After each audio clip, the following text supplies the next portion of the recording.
start, as we always do, with a land acknowledgement. At this time, I'd like to roll call. Mayor Knack, the chair of this committee, is away today, so as vice chair, I will be chairing today's meeting. Councillor Parmar. Good morning. Councillor Rutherford. Morning. Councillor Wright. Good morning. Public member Burrows. Good morning. And public member Matabambe.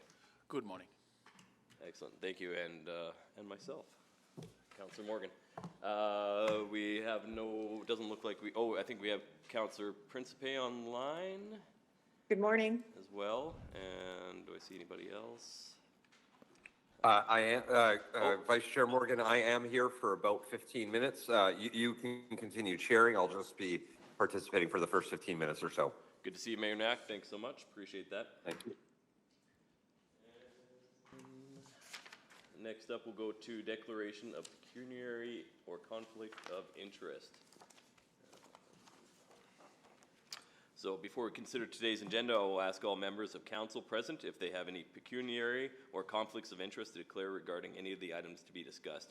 A pecuniary interest exists when an item could monetarily affect a member of council, their employer, or family member. A conflict of interest exists when an item could affect a private interest of a member of council, their employer, or family member. Do any members of council have a pecuniary interest or conflict of interest to declare? Hearing no declared pecuniary or conflict of interest, we'll move to adoption of the agenda.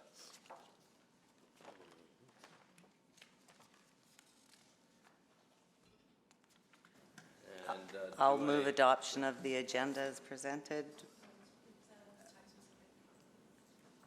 Sorry. Request for time specific is.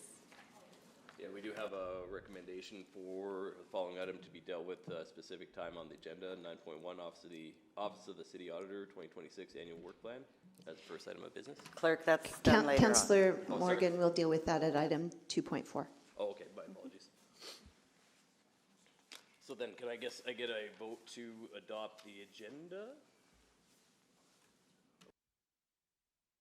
A motion to adopt the agenda as presented. Thank you. Okay. Okay, any questions on that? Okay, please vote on the motion to adopt the agenda as presented.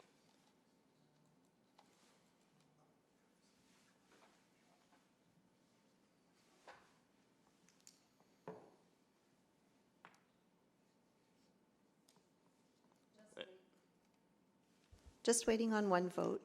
Public member Matamambe, how do you vote? I vote a yes, thank you. Thank you. We have all the votes.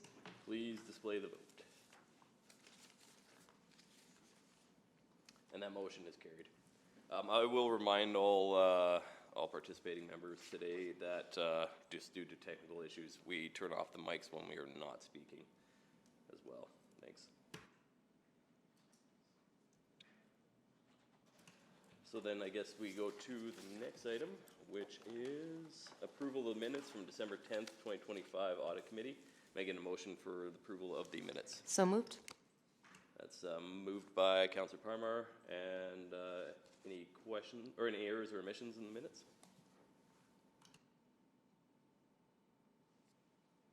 Hearing none, please vote on the motion to approve the minutes.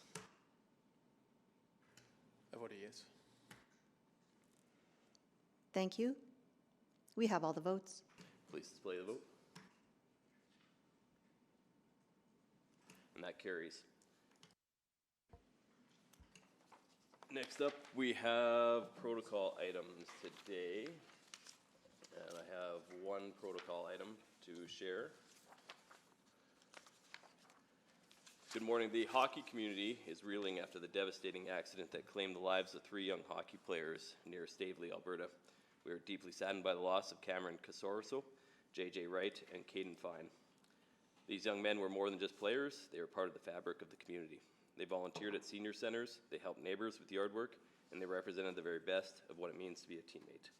We send our deepest condolences to their families, teammates, coaches, billet families, and the entire Southern Alberta Mustangs community. You have our support as you face this unimaginable grief.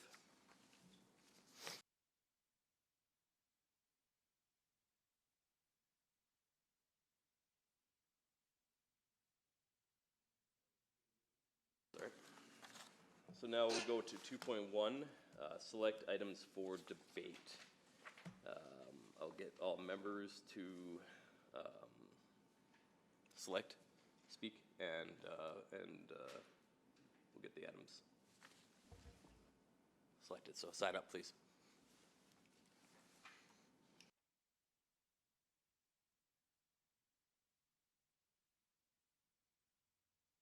Okay, we'll start with Councillor Rutherford. Can I, can I select 9.1 and 7.1? 9.1 and 7.1.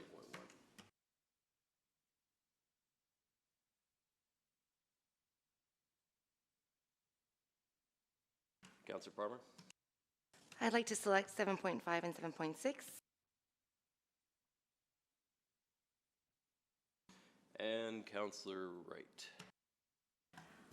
Oh, do I dare select 7.2, 7.3, and 7.4, please?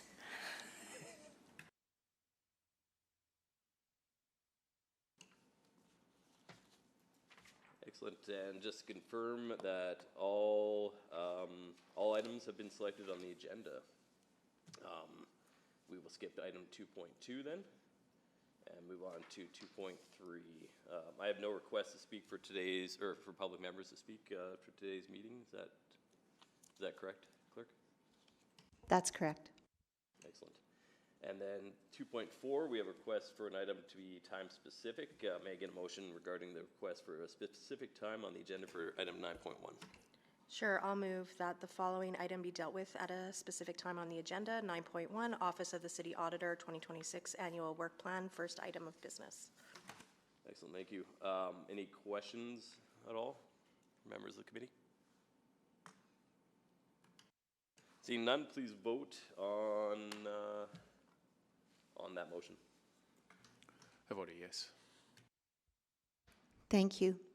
We have all the votes. Please display the vote. And that carries. No, next item is council inquiries. I don't have any that I'm aware of. No reports to be dealt with at a different meeting. No requests to reschedule reports at this time. No items of unfinished business. So now we'll go over to the private reports. Sorry? Yes, please. I will move that we go in private, subject to sections 29 and 34. Any questions? Please vote. I vote yes. Thank you.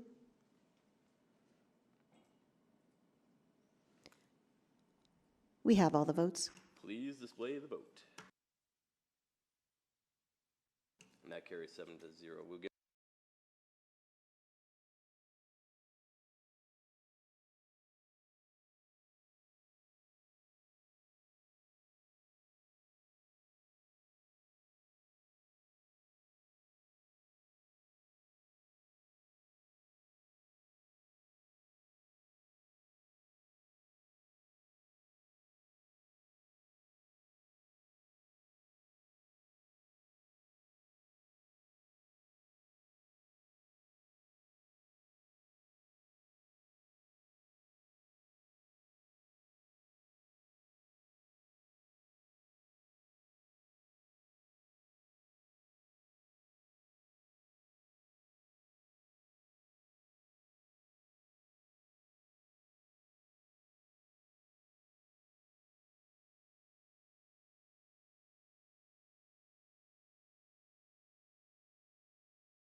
Councillor Parmar. I move that Audit Committee recommend to City Council, number one, that the Office of the City Auditor 2026 Annual Work Plan, as set out in Attachment 1 of the February 4th, 2026 Office of the City Auditor Report, OCA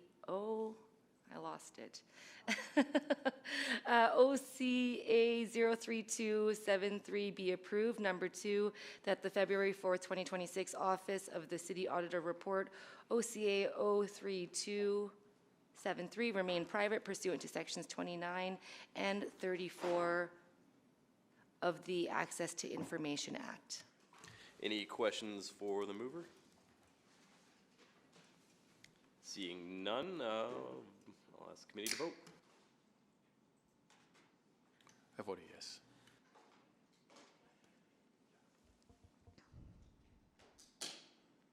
We have all the votes. Please display the vote. And that carries 6-0. Thank you. And we'll move along to item 7.1.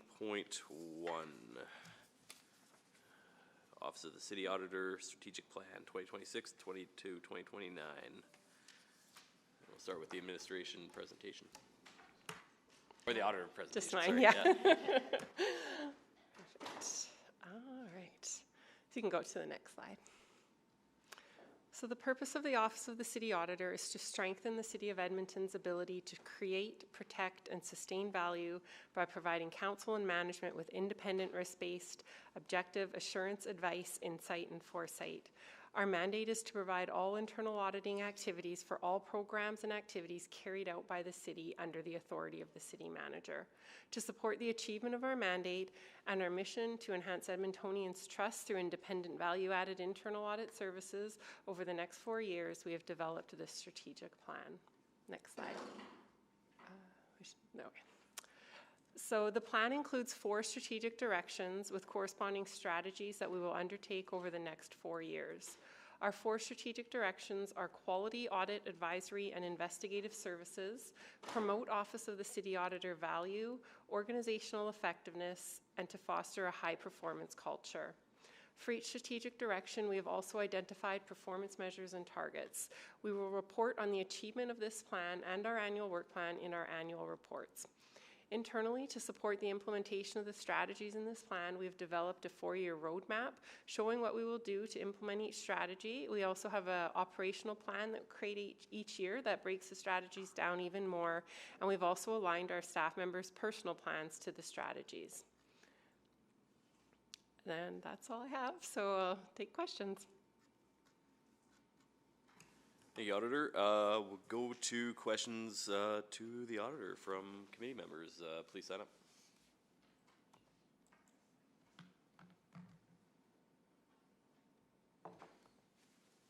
And we'll start with Councillor Rutherford.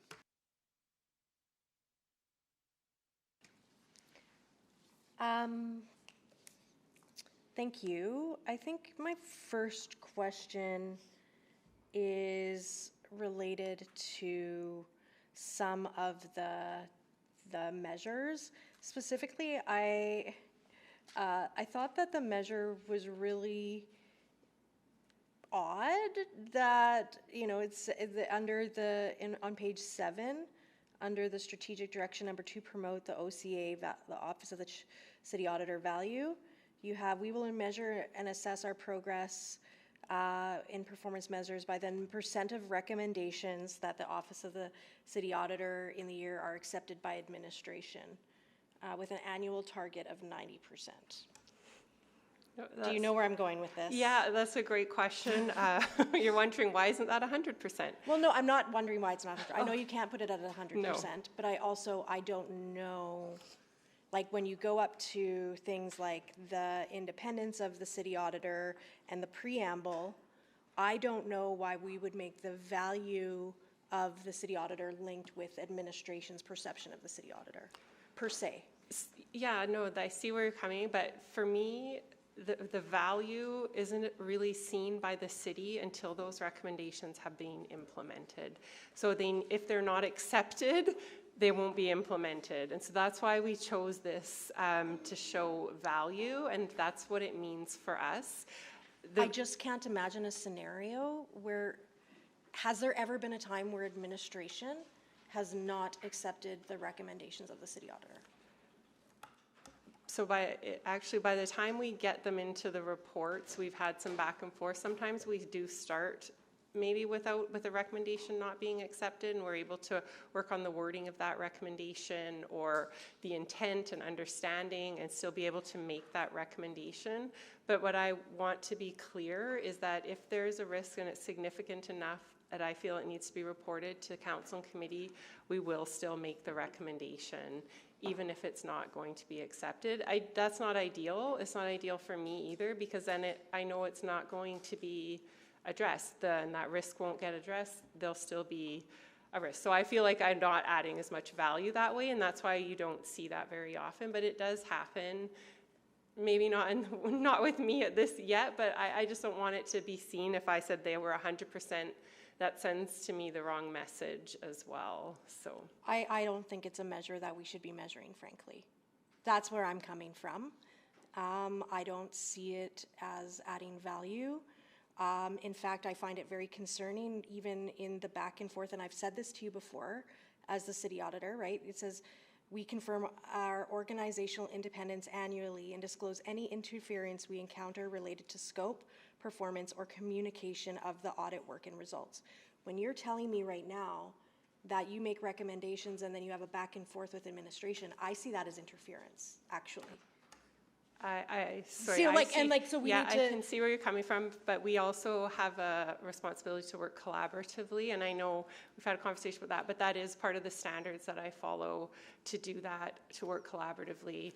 I'm not saying the recommendation, it's wording. It's a lot of times our reports are public, it's how things are worded. It's more the timing a lot of times that you negotiate. And there's timing, yeah, so that's why this is here at 90%, because I'm trying to measure value, because the recommendations aren't implemented, there isn't value. So it was our attempt at doing that, but it's not that we're not independent, we're not objective, and we're being interfered with. Have there been recommendations that you have made prior to it coming to committee that administration was a no to, that never made it forward to committee?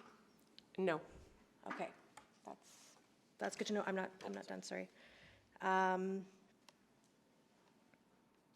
I also wanted to ask about your strategic plan goes beyond 2020, goes into 2029, but you reference Connect Edmonton as one of the alignment pieces, but we're actually having a bunch of conversations about that right now. So I wanted to know if this can be adjusted, like if we approve this today, can it be adjusted based on priorities that I know are kind of coming from council direction? Definitely. This we had to prepare at a point in time, and at this point in time, that's what we have. But as that changes with the strategies and priorities for the city, we can adjust that. And we do as a leadership team review the strategic plan every year as well. Perfect. To make changes. Thank you, Councillor Wright. Thank you. I think you answered it with Councillor Rutherford, but you don't water down your recommendations just to get acceptance. No, that's definitely not what we do at all. Okay, and if there is a definite risk, you keep the recommendations, and then it would be up to administration, I guess, in their response to the recommendations as to why they didn't think it was something to be fulfilled, or? Yes, if we make a recommendation that they do not accept, it is, I believe in the bylaw that they will explain that to you. Okay, thank you. Thank you, Councillor Wright. Are there any other questions for the auditor? Member Madamambe. Thank you, Mr. Chair. Just to follow up on the recommendations piece, I link back to the conversation the committee always has on, the long outstanding agreed corrective actions. Can you speak to how you see this strategy addressing that as well? Yeah, this strategy, I would say we address that, and we do actually include that as a measure in here as well, I believe, on the implementation, which is outside of our control. But again, it goes to showing the value that we can create through recommendations being implemented and the support that we can provide to administration throughout that implementation process to ensure that they are meeting the intent of the recommendation, so that when it does come time to close it, those conversations will be had, especially if we aren't in agreement. We can have those sooner than later to try to achieve those dates. Okay. And then I come back to the safeguarding of the independence part. How does the plan safeguard independence while expanding advisory services? So we are definitely safeguarding our independent. We are independent. We aren't planning to actually increase our advisory services. I believe it's my philosophy that I would like to be able to report publicly on the work that we do. The advisory pieces we don't report publicly. So again, we don't do a lot of that. We're at about 5% of our time right now that we would spend on advisory. I know some internal audit shops would do a lot more than that, but because of my public reporting protocol, I choose not to.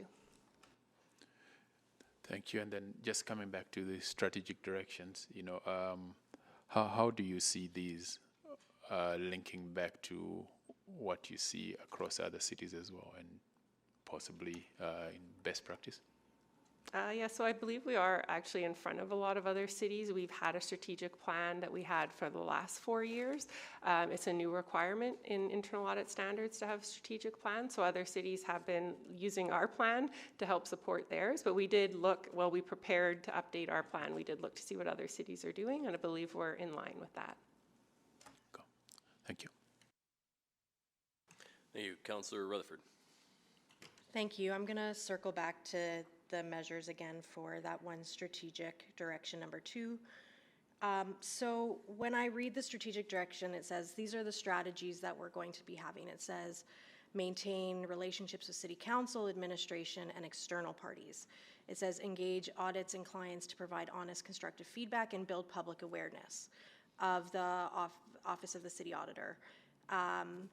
But when I see the measures, both measures specifically only look to administration for validation of the value of the city auditor. So that's concerning to me. When you talk about some of the strategies, I don't even see measures to those strategies. Can you speak to that? Yeah, so we weren't going to be able to have a strategic measure for each strategy in this plan. We were trying to keep it a little bit more high level. To your point about coming from administration, that is true. That's what we can measure. I do obviously have a conversation with council. I get input from council on what we're doing and use that, but we don't have a mechanism for, I guess, other than maybe the city auditor's performance. Is there no way, or is there, and I'm asking this because, is there budget or support that's needed? Because I do think I would be interested. I really do like the one about the average response from auditees to this question. I really like that because I think that speaks to the collaborative nature, that speaks to, all of those pieces that you're talking about that are still very important. What I don't see is anything from the public. So have we ever thought about asking for budget for you to do sort of a baseline and then a follow-up to see if your public awareness or those kind of things is increasing on the city auditor side? No, we have not. We have not done that. We have included this as a new strategy about building public awareness. Our plan for this year is to figure out what that would look like. So we don't have a measure that we could put in this plan. So we want to build that plan, and this would be new for us and how we were going to do that and how we might be able to measure that. So it would be something that we'd be looking to do this year and figure out, but we haven't done it enough to do it for this plan. So my hope or my guidance personally would be that is done in advance of the 4-year budget discussion, so that council, if we need to consider anything that you need to make sure that we are measuring public awareness of the Office of the City Auditor is requested and at least considered in that 4-year budget. Okay. Thank you. Thank you, Councillor Rutherford. I don't see anybody else on the board right now. Does anybody else have any questions? Okay. Yeah, I'll get the mover to advance the recommendation.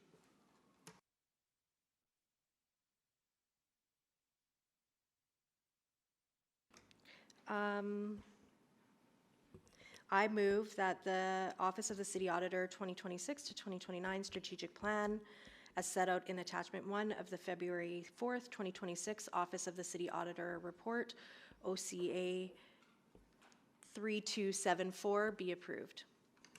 Any questions to the mover or the auditor? Seeing none, we'll get everybody to vote. I vote yes. Thank you. We have all the votes. Display the vote. And that carries 6-0. Moving along to 7.2 and 7.3, neighborhood renewal. What's that? I don't necessarily need, just in the interest of time, I don't need a presentation. I did just have a few questions, if that's all right. Sorry. Okay. Okay. Oh, okay, sorry. Yeah, we'd like a presentation, Okay. I suppose. So.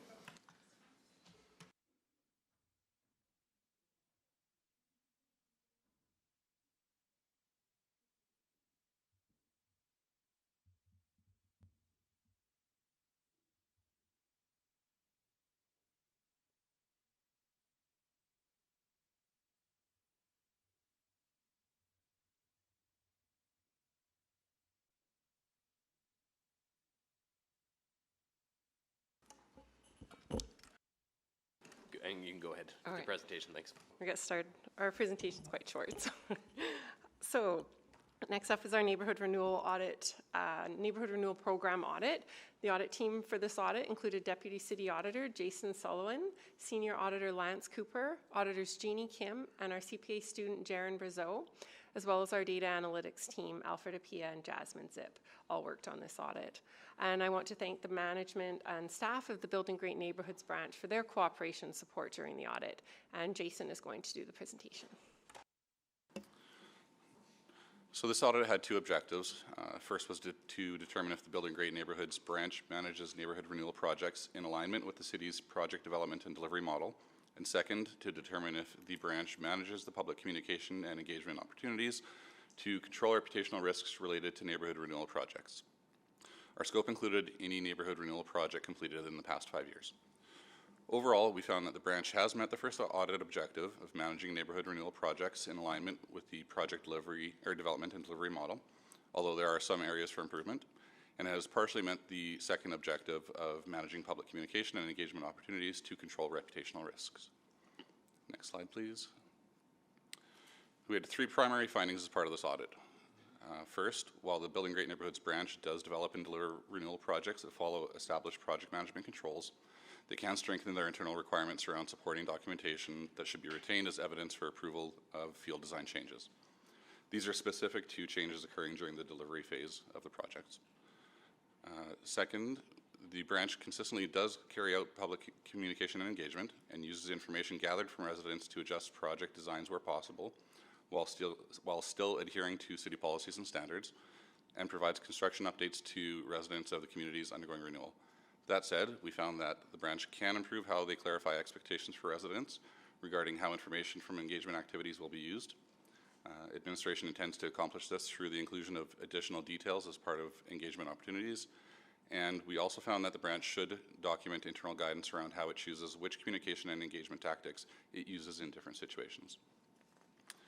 Based on these findings, we made the 3 recommendations you see on screen. Implementing these recommendations will help to ensure that adequate documentation of field design changes is retained, will reduce potential confusion around the ability of residents to influence design changes, and will provide additional guidance for current and future staff members related to which types of communication and engagement tactics are considered the best fit for use during various phases of renewal projects. I think at this point we'll pass over to administration. Thank you very much, Auditor, and administration, go ahead. Thank you.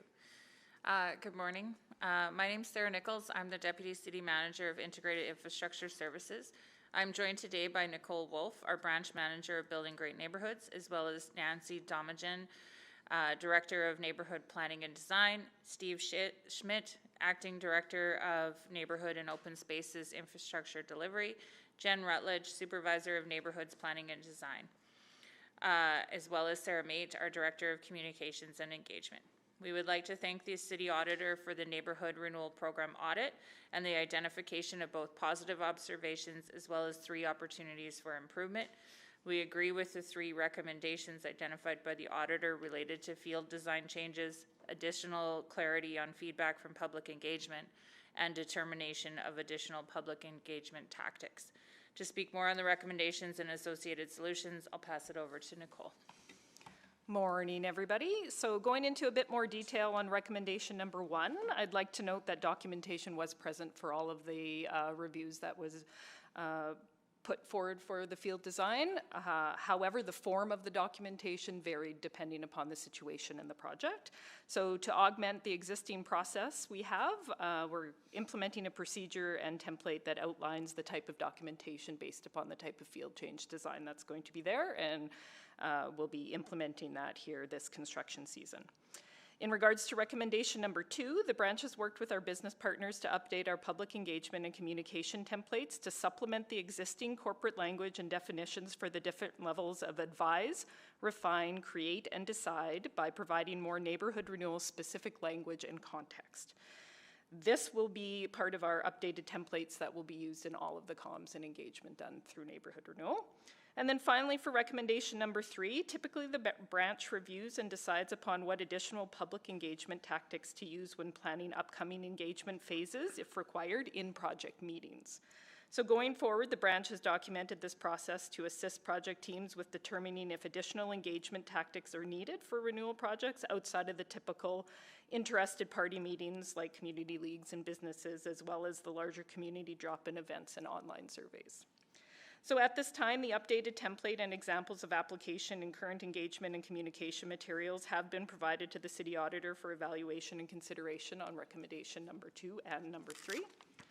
We look forward to completing recommendation number 1 as well to fully close off our 3 audit recommendations and further enhance the neighborhood renewal program, and we're happy to take any questions that you may have at this point in time. Thank you, Admin. We'll go now to questions from the committee to administration or the auditor. Go on board. And looks like we have first up is Councillor Wright. Councillor Wright was the mover. Thank you.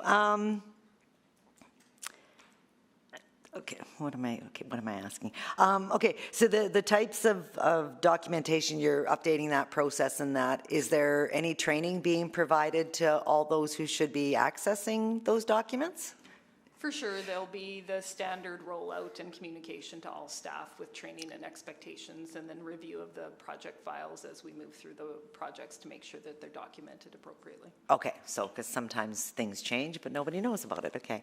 And then I'm just wondering to the auditor, with the communications, I think improving that will maybe help temper expectations and that, but where did you gather the information from that the communication wasn't working out? Like, was it from residents? We did not speak directly to residents, but the branch does do surveys, and so we were able to review that information from the surveys. Okay, so it was feedback in a roundabout way. Yeah. Okay, and then I guess then maybe to administration, so I guess how many respondents did you have? What are some, the higher concerns that were noted? So typically, depending upon the neighborhood renewal project, will be dependent upon the amount of respondents we get. So we do online surveys, we'll get 70 to 100 to 300 people, and it depends on the interest in the neighborhood. We'll do drop-in events that range anywhere from like 25 people to 150 to 300 people. It really depends upon where we're doing.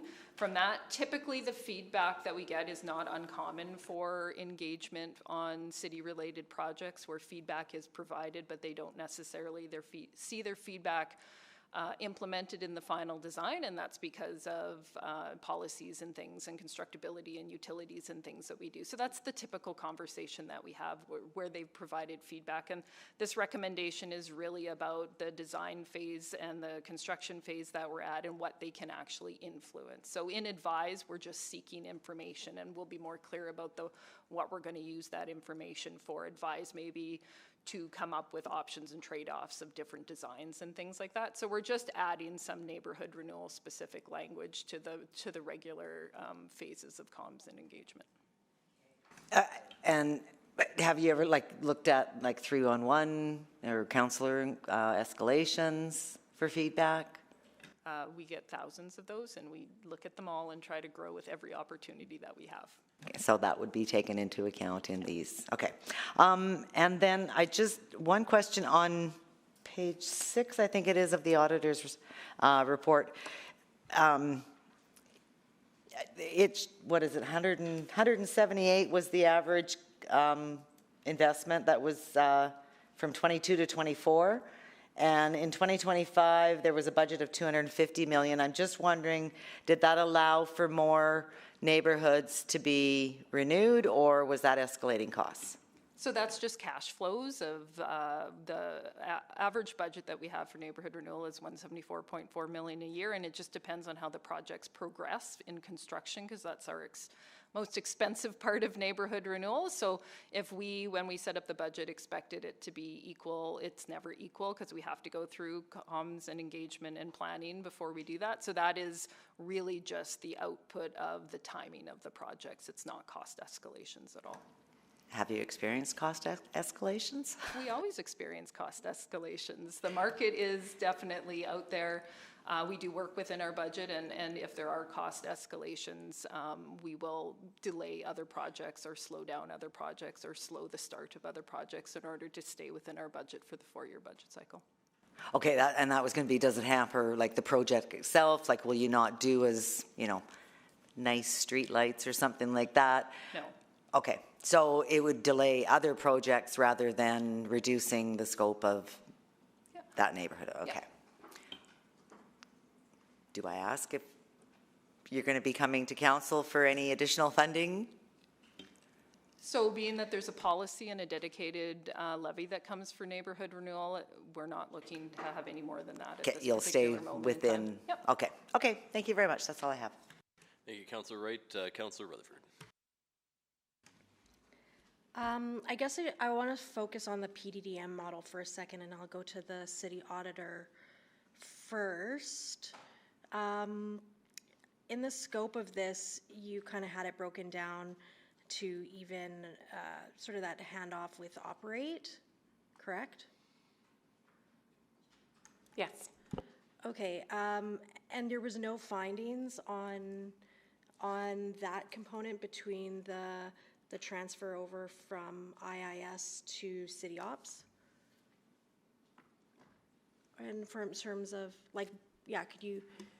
We essentially ended our field work sort of at prior to operate, and so it was looking at those PDDM control checkpoints up to that sort of handoff. I don't think, just getting a message from our lead auditor here, we didn't look specifically at the handoff itself. Okay. I guess I'll go to administration. Because I know we've had some conversations. What improvements have you done then irregardless, and it goes beyond just neighborhood renewal, on that piece around, have you tightened controls on the handoff component, and if so, what have you done? I'll let Nicole provide more details, but I think, Councillor, that is absolutely a priority for us, because we are one city and it's about building the infrastructure that's going to be useful for people. We understand that this program is one of the programs most close to residents of the city of Edmonton. These are the streets outside of someone's front door. And so absolutely working hand in hand with operations, but I'll get Nicole on more specifics. Yeah, so not a new conversation by any stretch of the imagination here. We're working really hard with our friends in operations and our peers over there to get them embedded into projects earlier on in the construction cycle. We've been inviting them out to sites as well, so it's not just, hey, here's an email, we're turning things over fundamentally to you folks.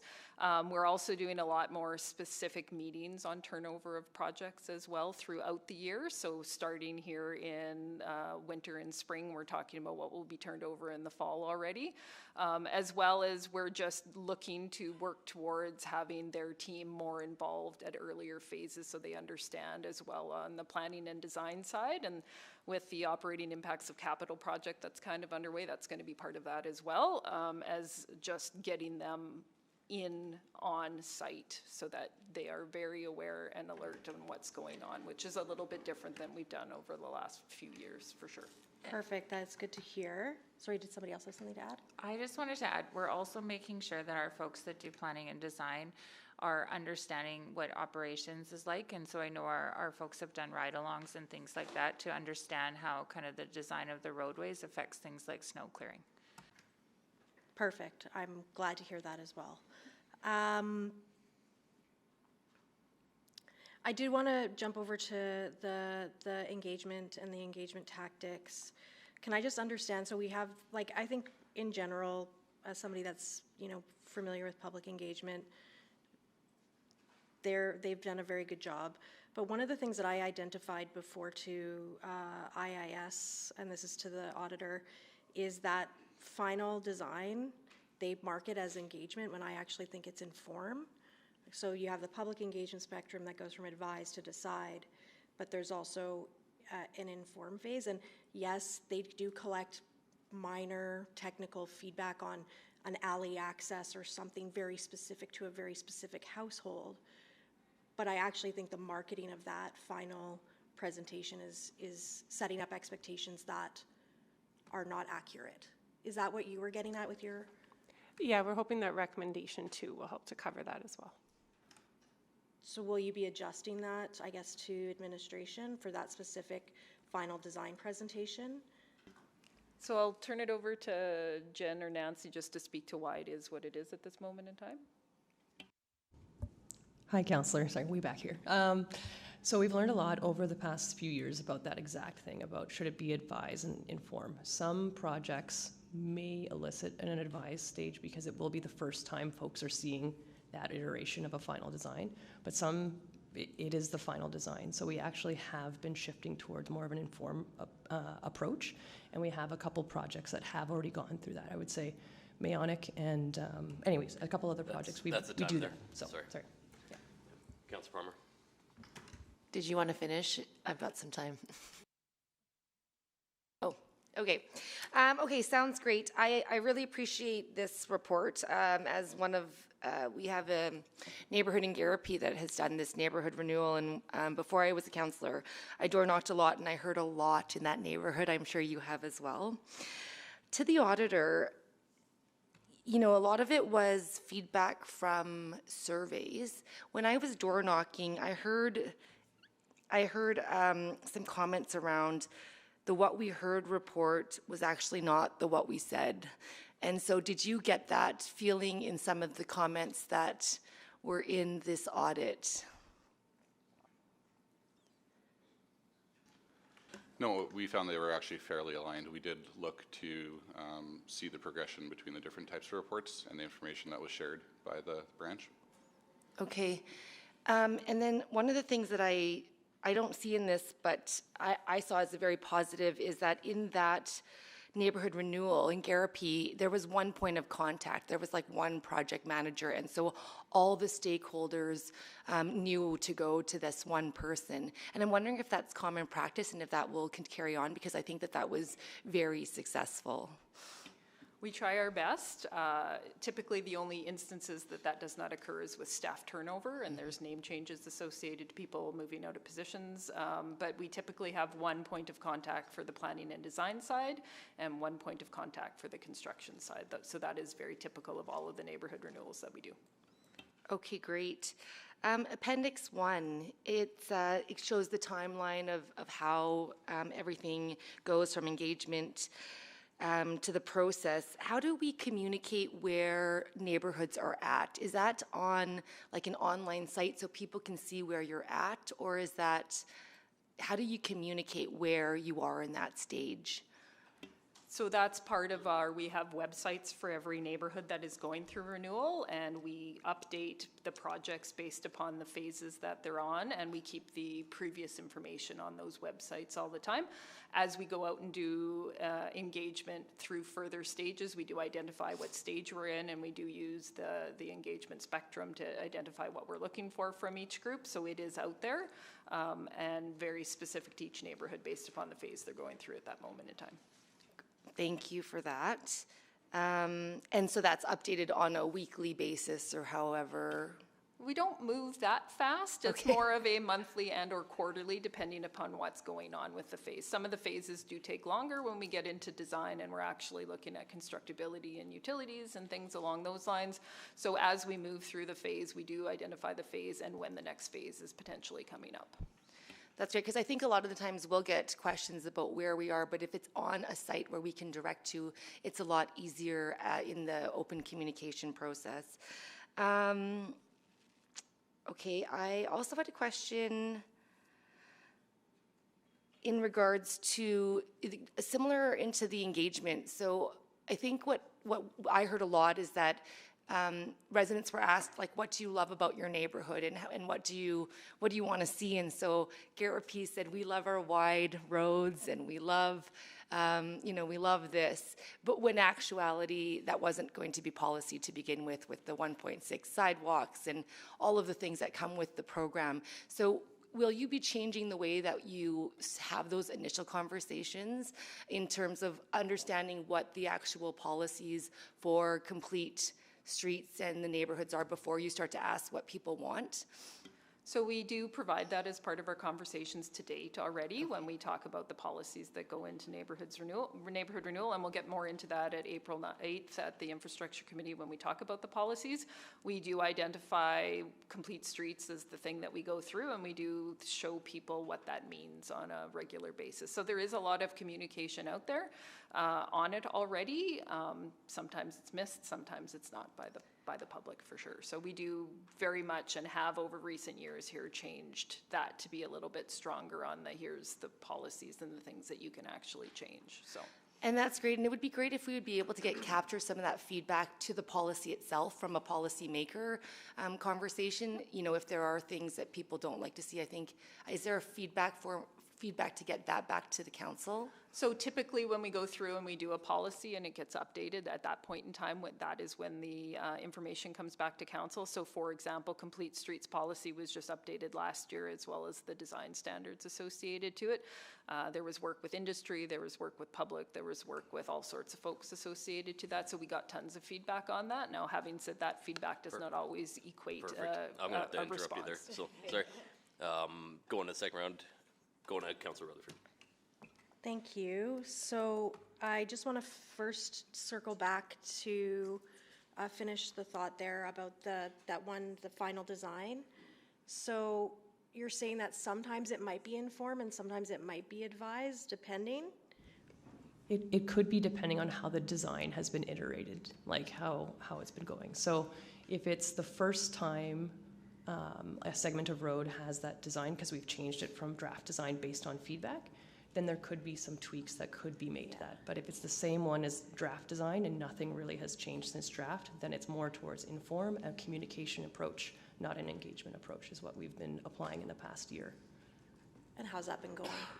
Pretty good, I'd say. It's being clear about the expectations with residents as to what they can influence at that point in time. So we do have a question and answer tool and that kind of thing to make sure we're still getting that, closing the loop with them as well. Yeah. I want to go to the tactics component for a second, the recommendation 3.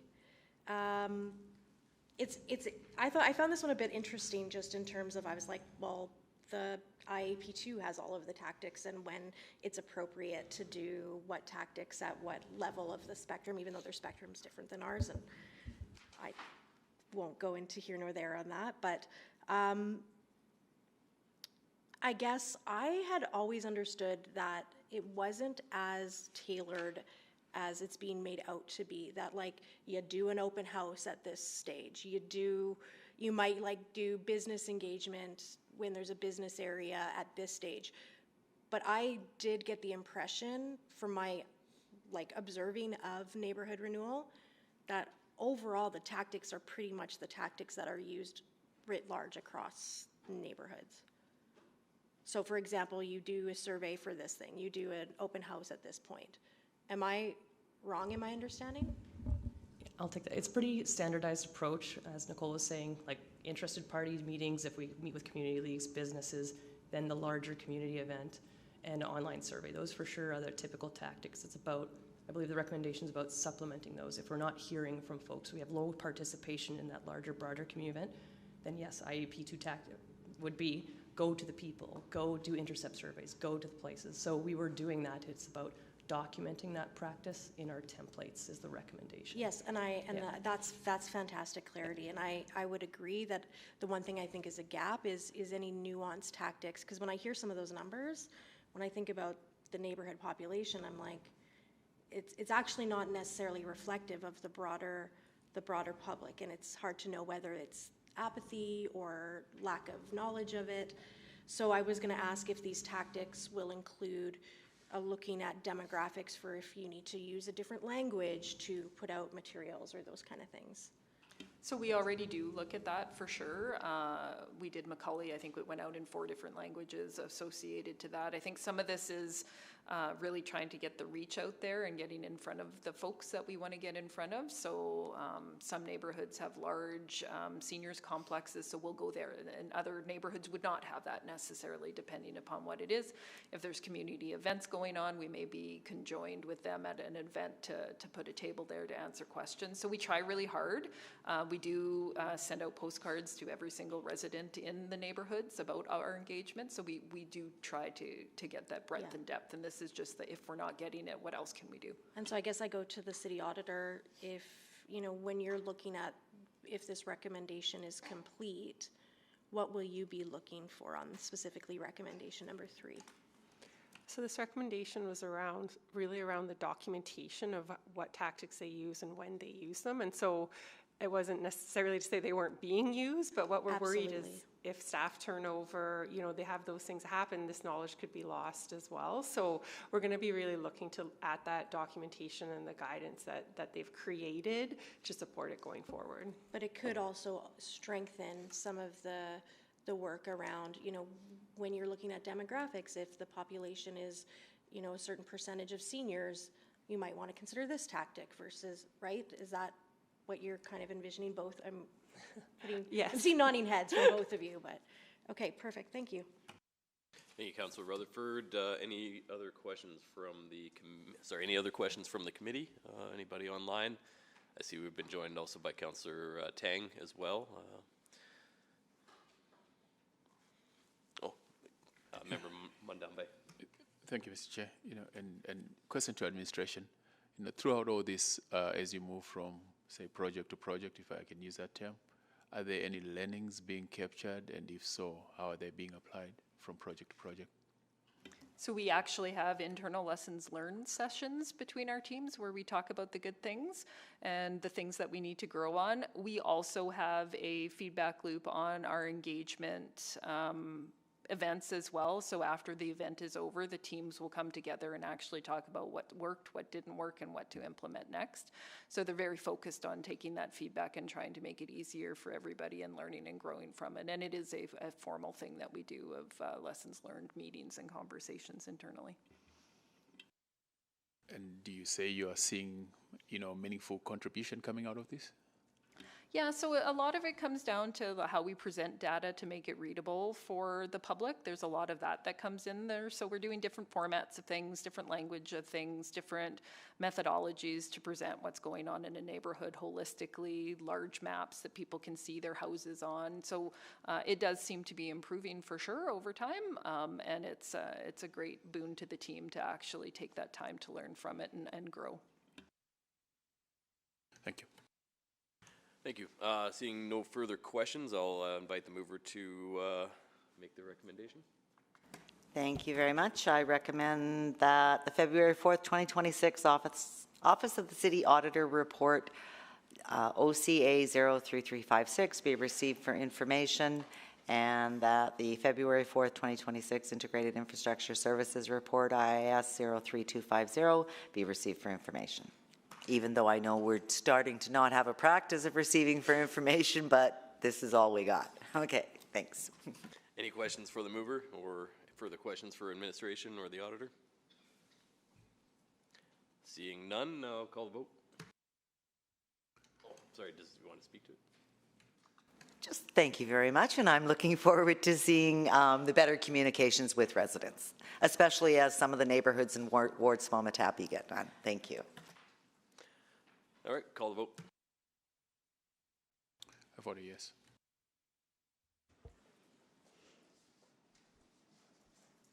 Thank you. We have all the votes.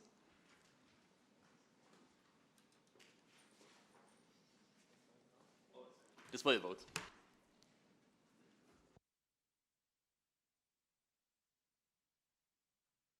And that is carried 6-0. We'll go on to item 7.4, Council and Council Committee Reports Validation Audit.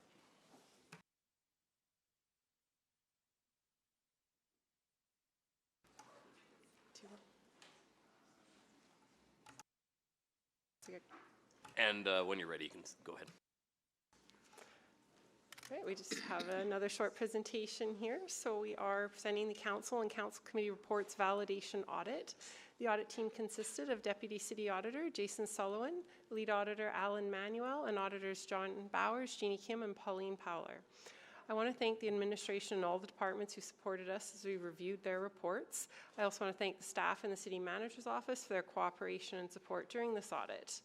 The level of support and cooperation is essential to the successful completion of our audits. And Jason is going to do the rest of the presentation.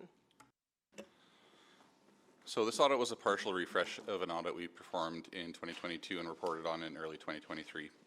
That audit was performed to determine if administration used a council reporting process that guided consistent and effective reporting, and if they prepared objective, reliable, understandable, and timely reports that supported informed council decisions. We tested 15 reports and we were unable to substantiate objectivity, reliability, or timeliness for 15 of 100 data points within 8 of those reports. We also found that 10 of the 15 reports could have been written in a way that made it easier for readers to understand their content. At the time, we made 2 recommendations as a result of that audit, that the city manager, 1, strengthen report writing instructions to clarify the process and set clear standards, and 2, improve readability and fully support information in the reports. Each of these recommendations were addressed by administration and were closed within timelines originally set out. So we included this current audit in our 2025 work plan to provide additional assurance that administration has maintained the consistency of its enhanced report writing and information validation processes. The objective of this audit was to determine if administration validates council and council committee report data against supporting information. Overall, we found that administration is validating its reports against supporting data to ensure that they provide objective, reliable, and timely information to council and council committees. This is important because it speaks to the objectivity and reliability of the information that administration is presenting to council for decision-making purposes. We did not make any recommendations as part of this audit. And at this point, I'll pass over to administration. Yeah, thank you for the opportunity to speak with you, and thank you to the city auditor and her team for the detailed recommendations that continue to strengthen our organization's effectiveness. I am happy to share that our progress today in delivering the high-quality council reports for informed decision-making. With an average of 600 reports per year, council receives a lot of information. It's important for that information to be accurate, concise, and consistent. As the city auditors outlined, we're proud to share that the city has maintained the consistency of its enhanced report writing and information validation processes. Ensuring objectivity, reliable, and timely council reports is a top priority for us, and we are very pleased that we've maintained this high standard and look forward to sharing many exciting initiatives with you this year. As with any audit, we're always committed to improving how we deliver our programs, services, and projects at the city. So thank you, and we look forward to answering any questions you might have. Thank you, administration. Thank you, auditor. Questions for either from committee members, please sign up.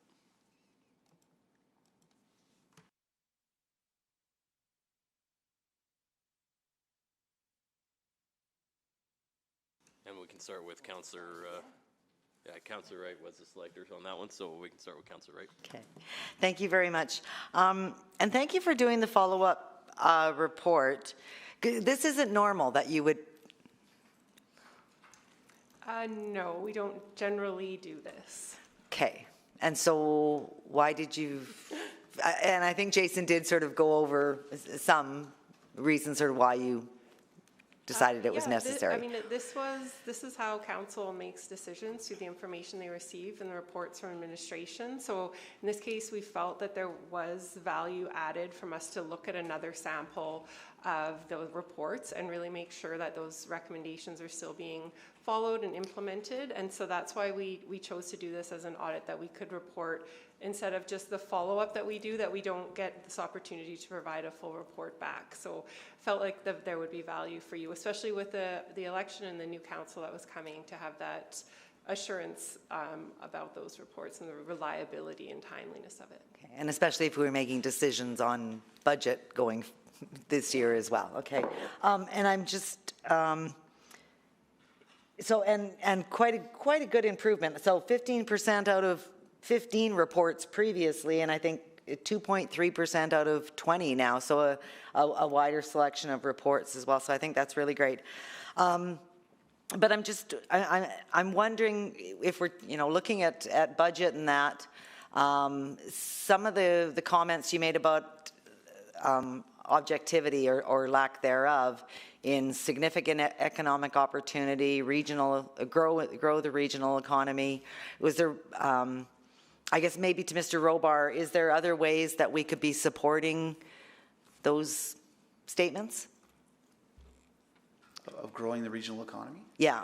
Yeah, I think, I mean, we've said this multiple times, but I think council landing on those strategic priorities and pushing their initiatives forward in a very concise way is going to help us define and be more productive on the work that we put out. So, yeah, I think that helps us engage the economy side of it, the regional economy growth that we're looking for inside the city of Edmonton, and how we explore those opportunities, I think is probably the best way for us to kind of land on proper council reports, reporting functions, and KPIs as we start moving forward. So is there not so much qualitative, but is there quantitative information that can be used to support? Because I think that was one of the auditor's comments, was that it was more qualitative. Yeah, I appreciate the question, Councillor Wright. I think we're also working with our external partners to help bolster the information. So instead of a statement like could provide significant economic opportunity, depending on the situation, working with Explore Edmonton, Edmonton Unlimited, Edmonton Global to help us provide the actual data to substantiate those statements. So you'll see even in some reports coming forward, we're starting to cite additional sources. So we have that quantitative validation as well.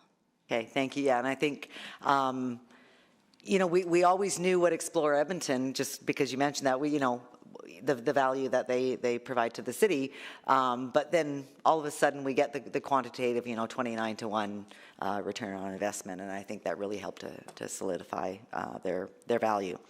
I think that's it. That's all I have. Thank you. Thank you, Councillor Wright. Looks like Councillor Tang online. Great, thank you very much. I guess I'm wondering, it's important to take the time to gather validated data to support the report writing to the city auditor. I'm wondering, in your audit, that in terms of the timeline for when a report goes from draft to publishing, presumably we take the time to gather the information. Is that in line with kind of how other municipalities are delivering reports to their governors? Councillor Tang, we did not, this audit did not include looking at the actual timelines of the report writing. It was more about the timeliness of information that was in those reports. Okay. Yeah, that's okay. So that's what I thought. I guess I am flagging because I recognize it's out of the scope, but part of it is that, you know, we have a 3-month window to develop these reports. They go through a number of levels of approval. Because we want to make sure we have the most robust information, and there's lots of stages of validation. And I think I'm curious if those stages of validation is, you know, in line with what other municipalities are doing. I mean, maybe I could answer some of that. I know, like, when we look across other municipalities, we are pretty consistent with the timing. You know, it could be a week shy or a week more in some other places, but, and maybe a couple weeks to that, but there's pretty good consistency in our report process comparatively to other municipalities. Okay. I have in the past received feedback from sometimes we do have external consultants work being like advising on some of these reports that we have just significantly approval levels than some of the bigger institutions. And that's a concern for me because it's a resource, it's time. Again, I recognize it's outside of the scope of this audit. Just wanted to flag it's certainly on my mind, and was hoping to kind of see if there's any insights I can get here. Thank you. Hey, Councillor Tang, any further questions at all from any member of the council or anybody online? Member Madam Bomday. Thank you, Mr. Chair.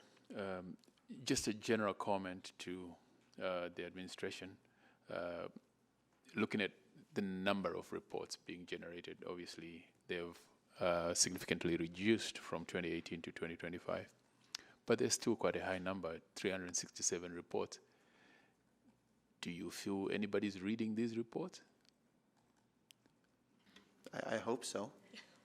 I mean, I know our council's reading those reports, and we see that every time we show up at council. So, and which is why we put so much time into these reports. I think, you know, the validation that the auditor's office did with these reports and the accuracy of them as they went forward, I think, you know, shows the effort we're putting in, and you know, we're seeing the output on the other end of city councils, and certainly we hear lots from the public when these things go out. So, I would say yes in general, and hopefully a lot more than I think, but it's certainly a lot of time invested in it, so I'm hoping everybody's reading them. Thank you for that. And then from an efficiency standpoint, are there any improvements being made to generate the reports at all? Yeah, I think we're always looking at ways to improve. I know like the audit kind of is reflecting back to what we were doing before, but we are certainly looking at different ways that we are planning our strategies and how we run the city as a whole, and that all rolls back down into how we do our report writing. Obviously, the accuracy and validation, and you know what Melissa just previously talked to is bringing in external resourcing and quantitative measures that come not only from ourselves but our partners and stuff like that as well. So I think we're strengthening these reports every time we go forward and every year that goes by. So hopefully they just get better and better each year. Yes. From an effectiveness standpoint, is there an opportunity to ensure the reports provide a more global, citywide structure, you know? Yeah, I think that comes back to what I said earlier. I think the advancement of council priorities are going to be a big impact on our ability to provide a more strategically aligned report as we start moving forward. I think the 4-year budget's an opportunity for us to do that as well, and really kind of hone in these reports to really align with council's priorities and show where it doesn't as well. So being very clear about and transparent about what fits with the direction of council and what doesn't. Thank you. Thanks, Member Madam Mombe. I guess no further questions. I'll recommend or send the recommendation to the mover. All right, I move that the February 4th, 2026 Office of the City Auditor Report OCA 03358 be received for information. And would you like to speak to that? Or would any member like to speak to that? Yeah. Oh, Councillor Rutherford. Thank you. I did just want to take a minute and thank the auditor for this. I know I was very much pushing for this sort of check-in because when we had the audit in 2022, it was concerning to see that gap in things. And as somebody that, you know, relies heavily on that information as one of the key information points and data points that I'm using to make decisions, that report was, you know, concerning. I'm glad the recommendations have been implemented, and I'm really glad that we could do this second random sampling and validation to demonstrate that yes, the recommendations were implemented and they've been achieving the results as expected. I know we don't do that typically with every audit that we do. That would be quite a workload to add to every audit, but given the significance of the findings in this one, I really appreciate the city auditor taking on that validation, and I appreciate administration and under the leadership of Eddie, the work that you have done to improve. I've definitely seen more citations in the reports. I've seen more concise, clear language, except for in the planning reports, urban planning. I was giving them the jacks about that yesterday at public hearing. But I jest. But in all fairness, it has really improved significantly. So let's keep on that trajectory. And again, thank you so much for doing this. I know it's not only provided myself comfort as a governor, but I know many Edmontonians that saw that original audit wanted to also have that confidence provided with this validation. So thank you. And looks like Councillor Wright to close. Yes, ditto. Really do appreciate it, and to know that those recommendations were implemented. They, you know, continue to be worked on and revised, and I do appreciate that. I think, you know, in the first part of my first term, well, as always, I rely on those reports, but it gave me pause seeing that report in 2023, wondering if I made the right decisions based on the information that was provided. I feel more confident now in the decisions that I'm making based on that information, you know, supported by qualitative data to help in making those decisions. So appreciate the auditor taking the extra step, and Eddie and all of the administration for making sure those recommendations keep getting implemented. So thank you very much. And we'll call the vote. I vote yes. Thank you. We have all the votes.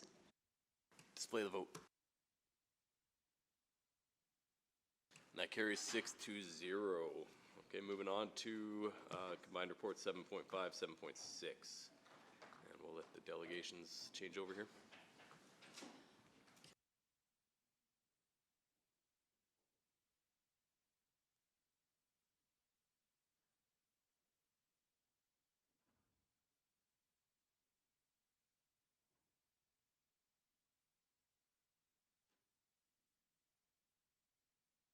All right, Auditor, you can go ahead. Alrighty. All right, so we're now speaking to our election advisory report. Our 2025 annual work plan included an advisory project for the 2025 municipal election. This collaborative service provides advice to improve governance, risk, and control processes, and unlike a formal audit, does not result in an assurance statement, formal recommendations, or typically a report to the audit committee. We do usually include descriptions of our advisory work that we've completed throughout the year in our annual report. We issued this public report because we previously audited elections and reported to audit committee. Past audits provided assurance on the results' accuracy due to the use of electronic tabulators. The province's change to the Local Authorities Election Act mandated hand counting, preventing us from providing assurance on the accuracy of this election's results, as we could not observe enough vote counts.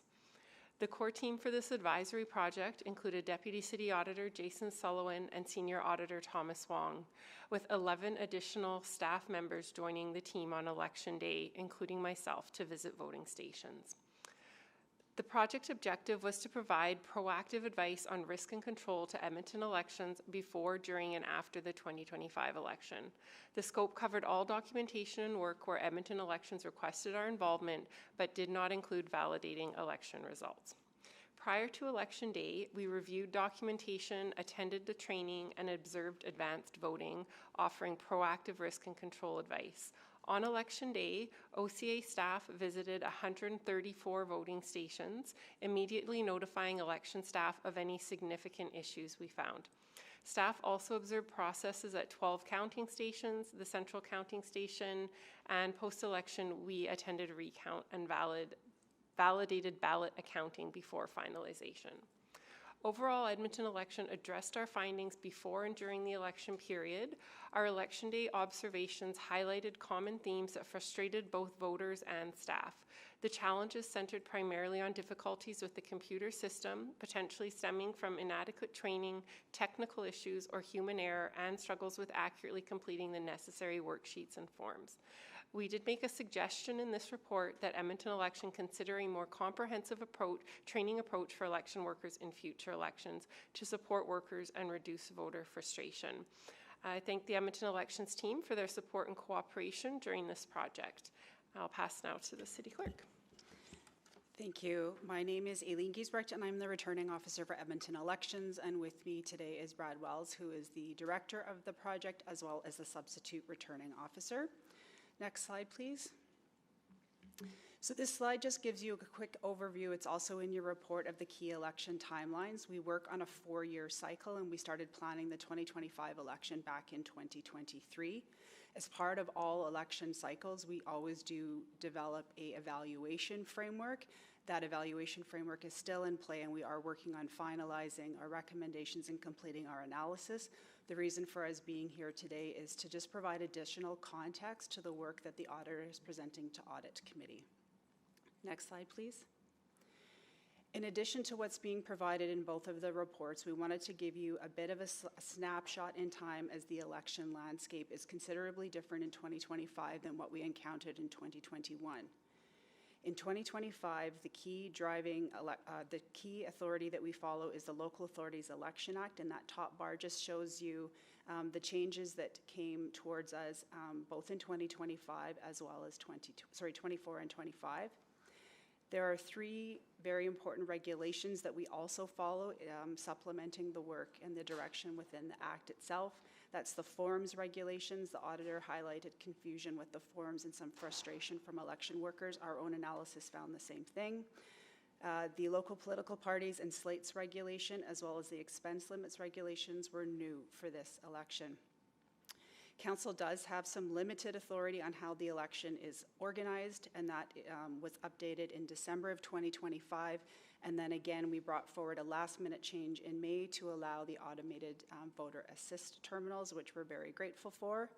There were 3 other significant events that happened around the same time as the election planning, as well as the election operations, that we do think did have a bit of an impact. One is the federal election. This also happened in 2021. One of the biggest challenges that we have when we're running elections almost at the same time as we did, particularly in 2021, is a lot of the rules and the practices that are followed for provincial and federal elections are not at all aligned with what we do for local elections. So we do get feedback from election workers about the confusion. There was also a postal strike, which significantly impeded our ability to get information out to voters, and then also the teacher strike. Next slide, please. So just to augment what's already been reported from the auditor and also in our own report, based on the feedback of over 8,000 election workers as well as voters, the themes that come up is the wait times at the voting stations were too long. We did hear complaints about that on Election Day, and the information that we got in the surveys also corroborated that. There were gaps in the training for some of the election workers in key positions. We also received significant feedback about the complexity in the election processes. Again, the process significantly changed from 2025 to 2021, particularly with the introduction of the permanent electors register, which is a pre-registration component versus the electors list that you actually go on once you've voted. And lastly, we also did receive significant feedback that the systems that we were using, particularly for the permanent electors register and the registration of new voters, to be cumbersome. Next slide, please. This slide just gives you an illustration. There has been a lot of conversation about the low voter turnout. We just want to remind, and you already know this, there's a lot of new Edmontonians that have joined our community since 2021. This just shows you out the last 6 elections, the number of Edmontonians that are voting versus the number of ballots that they're given. Both in provincial and federal elections, you are given 1 ballot per voter. In this local election, each voter was given 3 ballots, each ballot going in a separate ballot box. So just wanted to highlight that as well. Next slide, please. Coming back with some evidence to support our initial findings, this voting experience was provided to us by a third party. You can see here that of 83%, we've rounded the numbers up, of Edmontonians were able to vote in less than an hour. But you can see here that just a little bit over 16% of Edmontonians, it took them either an hour to 2 hours to vote, and there was 2% where we did have voting stations where people were standing in line for over 2 hours. We recognize that that is not the level of service that we're striving for, and we'll be making adjustments as we plan for 2029. Next slide, please. Very grateful for the thousands of election workers that showed up to help us through advance vote as well on election day. We got some very, very great feedback from them. And you can see here in the orange, at the top line is the satisfaction with the online training platform that we all had to complete. And the second line there is the satisfaction with the in-person training. What we want to pay some particular attention to is the feedback on the right-hand side, which is the gray and black boxes that indicate the training that was provided did not resonate with what they were expecting, and we want to understand why and see how we can improve our processes and our training moving forward. Next slide, please. Again, just to round out some validation of our assessment, the process complexity, 15% of the voters felt a lot of frustration with the forms that were required, the validation and verification steps before we would provide ballots, and the multi-station workflow that voters had to go to before they were able to get their ballots, mark their ballots, submit their ballots, and leave the voting stations. 22% of our election workers found, as I mentioned before, the system that we were used for the permanent electors register, they found it very frustrating and not user-friendly, so we need to go back and look at that. And last but not least was feedback on how the actual ballot accounting process worked. A lot of people expressed some difficulty there, rounding out at about 22-23%. Next slide, please. This is just to acknowledge, I guess, the really hard work that the project team does. We are a project team that starts of 4 people back in 2024. As we move into the election operations, we move up to 16 people, and then we take a significant jump going from 4 to 16 to 60. As we then move into advance vote in October, we go up to 5,500 election workers, provided support in over 6,400 positions, and we had nearly 12,000 applications. That was not an insignificant amount of work, and I just want to really thank everybody who stepped up to help make this election a success. And now all of those people are gone, and we said goodbye to our last election temporary worker on Friday, and we are back now down to a team of 7. So the work still continues, but at a much different pace. Last slide, please. So just to leave Audit Committee and Council with assurances, we are still completing our detailed analysis. We have a lot of information to get through that we haven't even highlighted here today. We're going to take our time, do detailed analysis on all of the project streams and all of the feedback provided. We will be, as we did in 2021, completing a final report and a detailed action plan to lead us towards success in 2029, and that will be built on a successful implementation that we are starting in 2027, as the 2029 registration process for the election is already live. Lastly, please, I would just like to thank the auditors who have been with us for every election that I've worked over the past 20 years, so thank you very much, and to our election project team and to all the Edmontonians that helped us throughout this entire process. You have my gratitude. Happy to take questions. Thank you, admin and auditors, for the reports. We'll go to questions to administration or auditors, starting with our mover, Councillor Palmer. Thank you very much, and thank you for sharing just the challenges that come with running an election once every 4 years. I think the slide that talks of the 4 people going to the 5,500 shows a picture that people don't really see. There's 83% of people voted in less than an hour.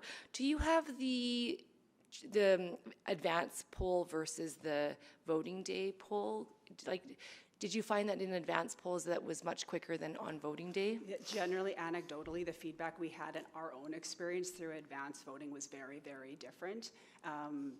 One thing I didn't highlight is that as part of our review, we've been working with Elections Calgary and Elections Saskatchewan just to see how they're managing the I'm going to call it the service between advance vote and election day. And I don't want to get ahead of myself with recommendations, but I think we will be doing some things very differently in 2029 related to advance votes with the number of voting stations, and also Edmonton is growing. We are going to have more people eligible to vote in 2029, and we're going to also have to look at how many voting stations we have. Some of the voting stations, there is a big range. We have small, medium, and large. I really want to look at those larger voting stations and see if maybe we need to break them into two and perhaps have voting stations slightly outside your regular voting area. People like to vote close to home, but sometimes those facilities are not big enough. So we're just going to have to look at all of our voting locations. Thank you for that. I'd like to highlight the 16-year-olds that were able to work this election. Where did that come from? And I'm very happy to see it, because I feel that, you know, as we look at municipal elections, we don't see a large turnout. Not just this one, but through in the past as well, compared to provincial and federal. And I feel like having 16-year-olds work the election will also increase municipal awareness. And so just wondering where that came from. Did it come from a recommendation? It came from my team. And so you're absolutely right.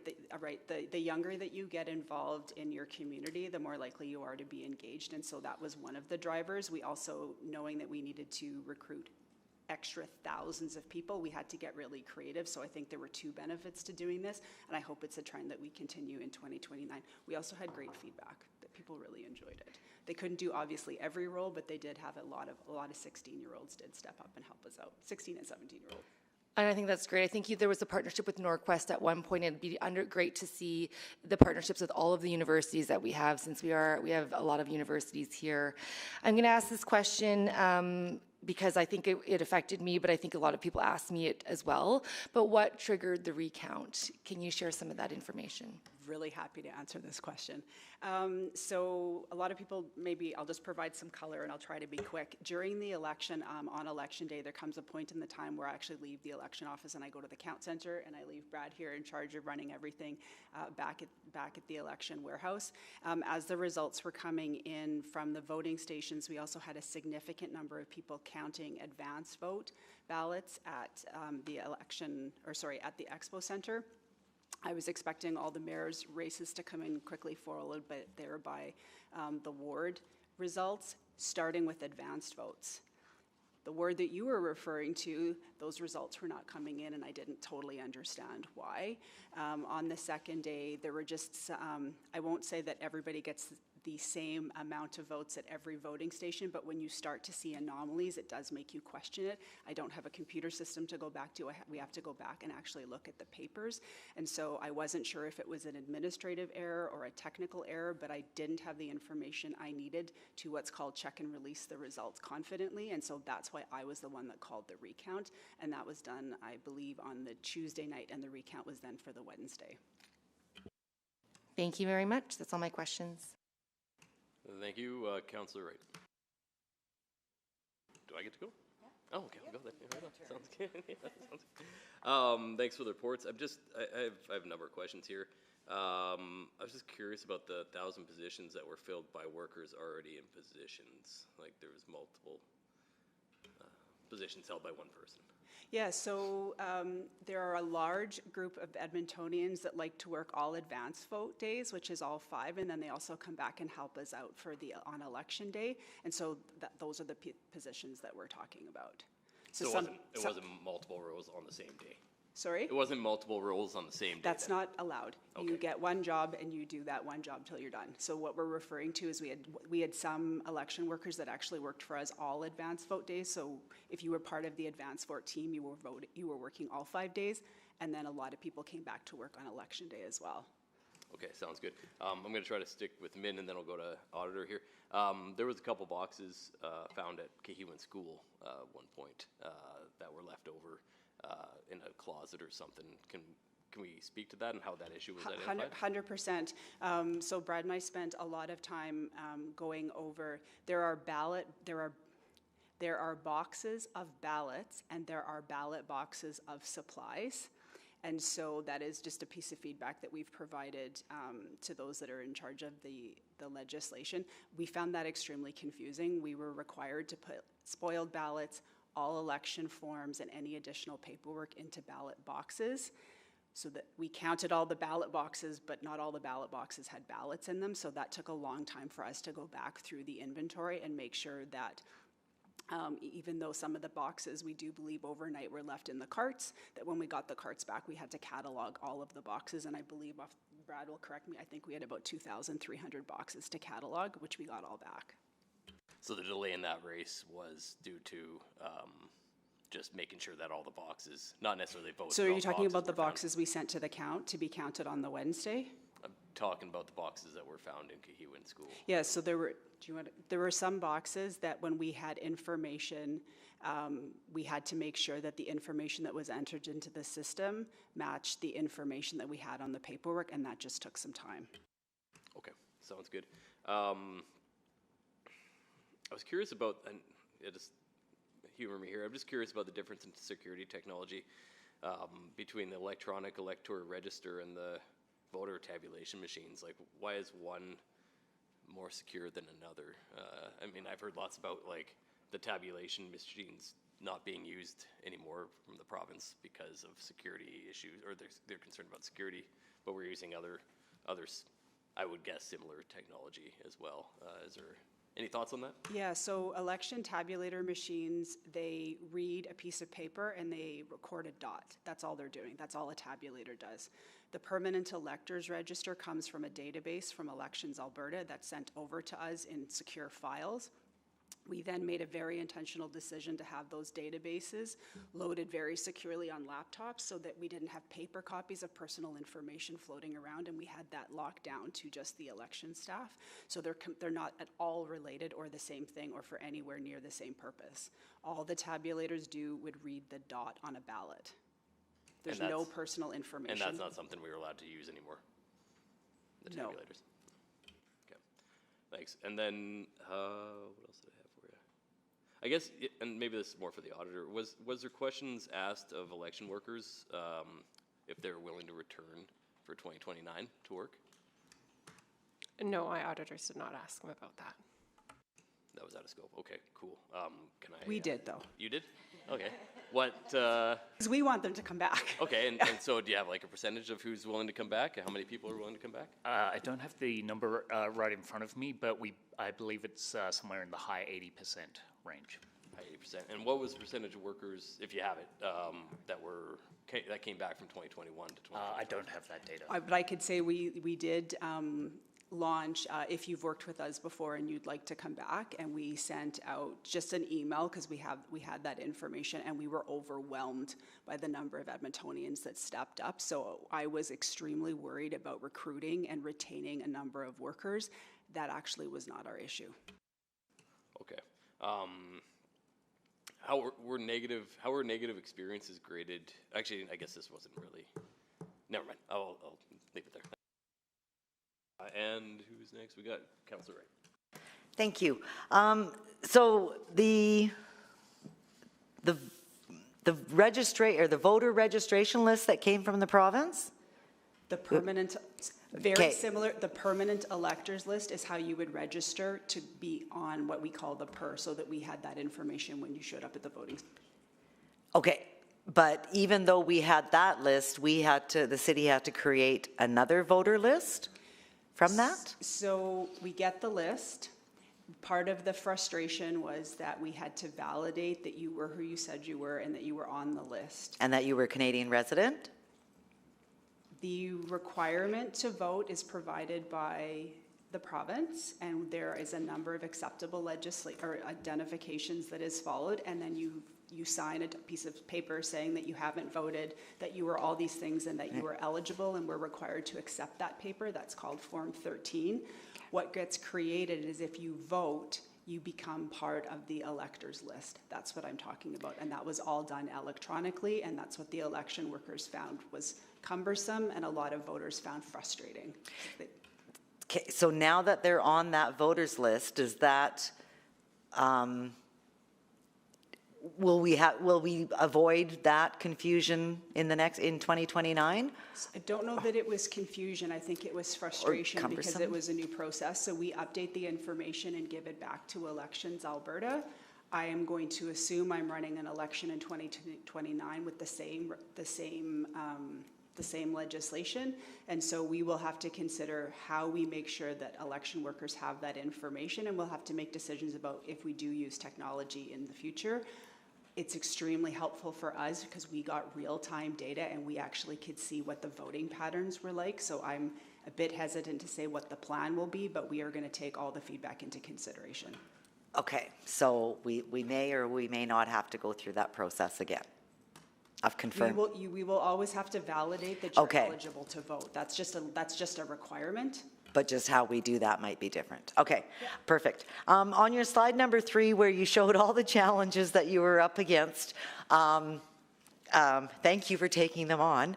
But there's one other election that wasn't included in there, and that was the by-election in June of 2025 for Edmonton Ellerslie MLA, which also created some confusion, especially with the April federal election, the June by-election, where people went and voted at the voting stations that they normally voted at. And then come time for the city election, at least 7 of the neighborhoods in Ward Spo-Matapi were split up. And I'm just wondering what sort of feedback you got from voters. Did we lose people's desire to vote? Any feedback like that? We got this feedback in 2021 and 2025. People are comfortable. I know that I go to this school, I go to this community center, that's where I want to go vote.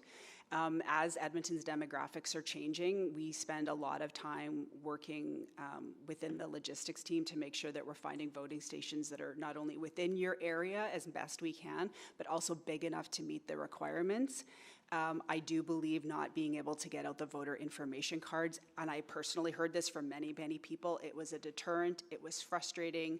I want a piece of paper that says, at this time, go to this place and get these 3 ballots, and Edmontonians didn't get that. It was available online, but that's not good enough. Okay, and I know efforts were made to say, go to the website and put in your address and that. Would it have also helped for other communication efforts? I know I was driving out around St. Albert and they had signs on major roadways, whereas I think Edmonton's advanced polls were right at the advanced polling stations, not necessarily on a major roadway.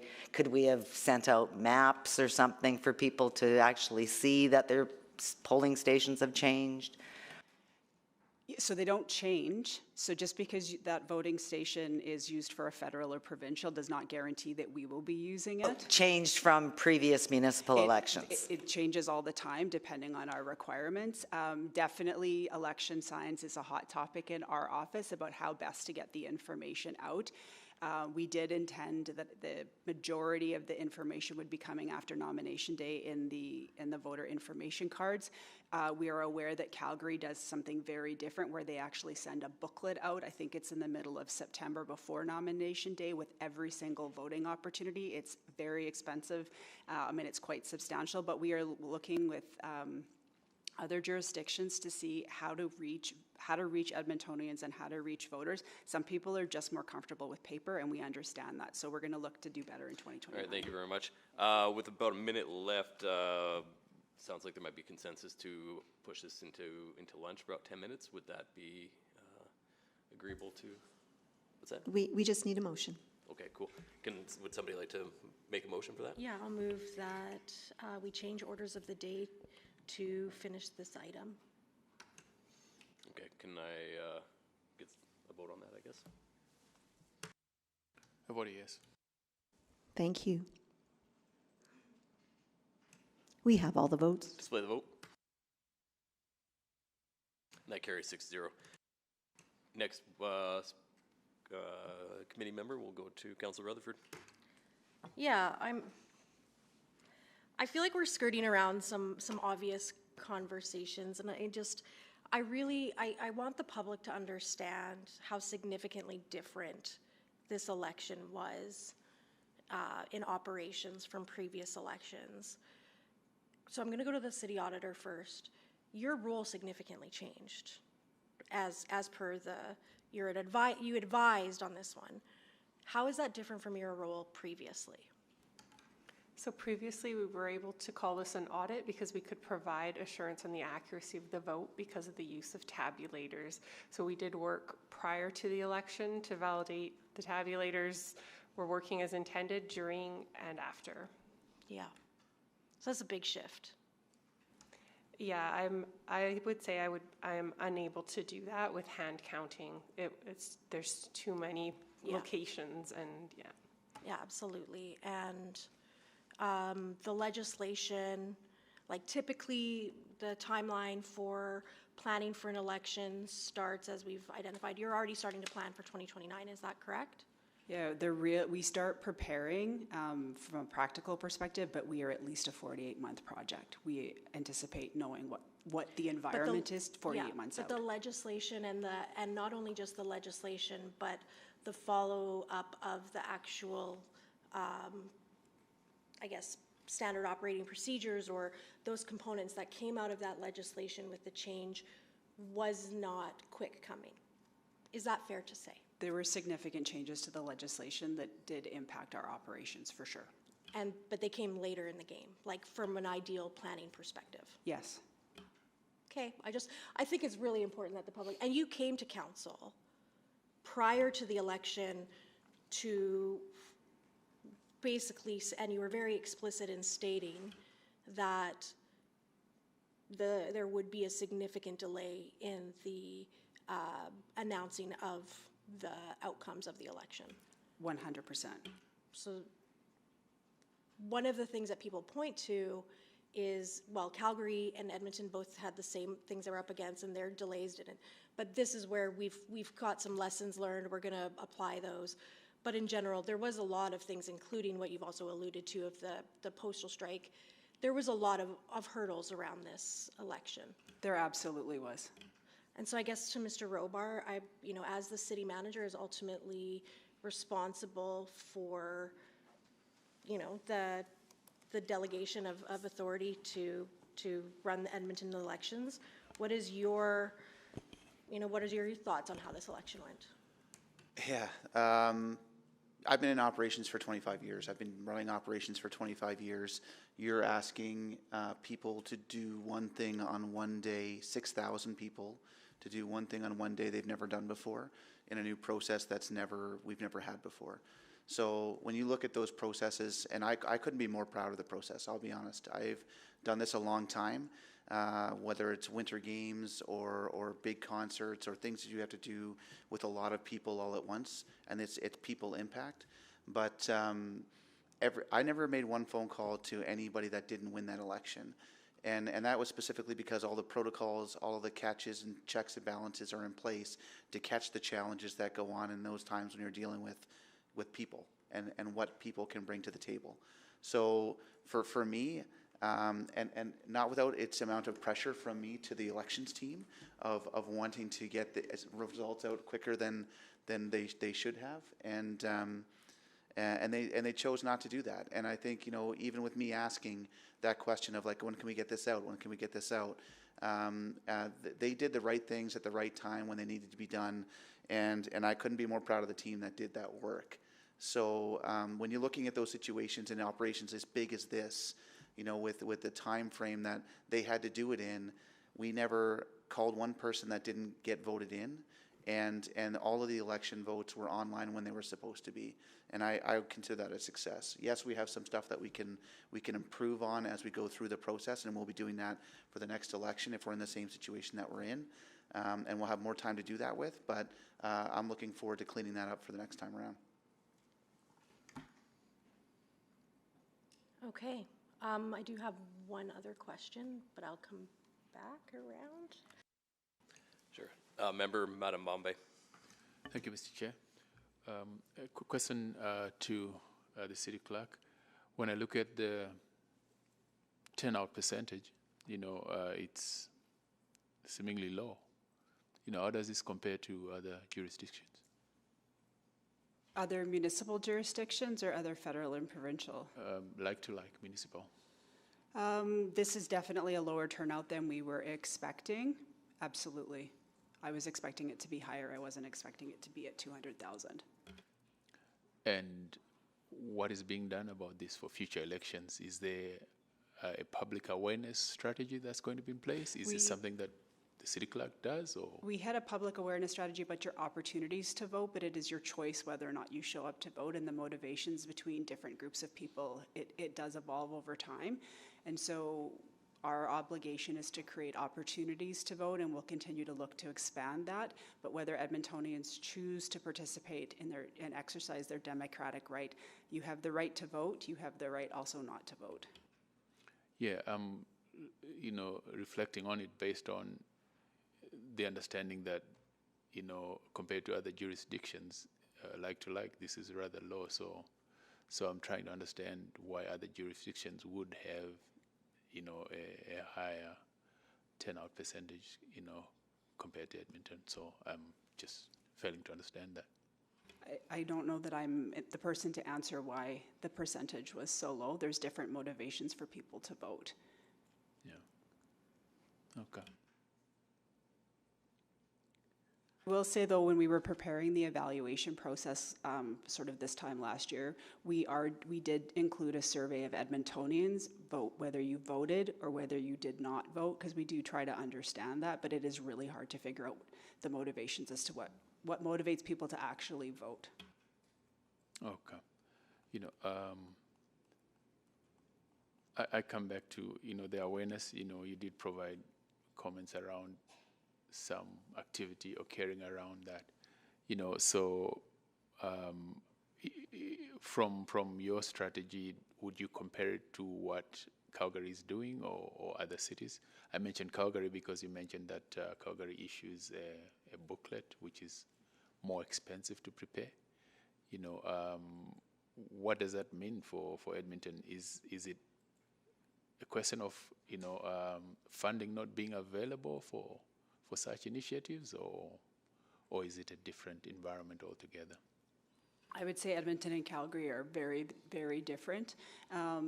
We will look at what we can do to encourage people to come out and exercise their right. But why people choose to vote, I'm not sure that I could speak on behalf of those that chose not to. Yeah, I'm looking at it more from what can the city clerk or what can administration be doing to raise awareness, as opposed to requiring people to vote, because clearly there's no control over that. Yeah, I think we do. We did spend more money this time on our, I'm going to say, on our advertising and our communications. We did have a team focusing initially on getting the information out in multiple languages through local community radio stations. We also do the legislative requirements of the ads in the papers. Our social media presence was significantly improved on what we had in 2021, and I don't have the hits or the views or the likes right in front of me, but for the feedback that we did have from the communications team is the awareness was up, as well as the feedback that we got was the integrity and the reliability of the information was significantly up, but that was not an indicator of actually choosing to come out and vote. Okay, thank you. From two questions.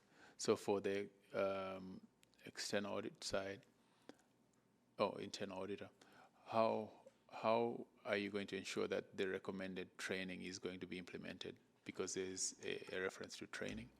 And then secondly, from a validation standpoint, is there more that internal audit could be doing? So because this is an advisory project, we do not follow up on those suggestions. That's a very distinction between audit and advisory. It's a suggestion, so we won't be following up on that. However, we have, as Aileen mentioned, as long as I've worked here, this office has always been involved in supporting the election through an audit or an advisory service. So my team will be working with Election Central and figuring out when and what we're going to do for the next election. We have not done that yet. We don't generally get involved until the year before the election. starts to see, and again, things change, right? So I can't really commit today to what we'll be able to do as far as improving or changing the validation that we can do until we know more about how the vote's going to happen. Thank you. Councillor Rutherford. Yeah, just a couple more questions.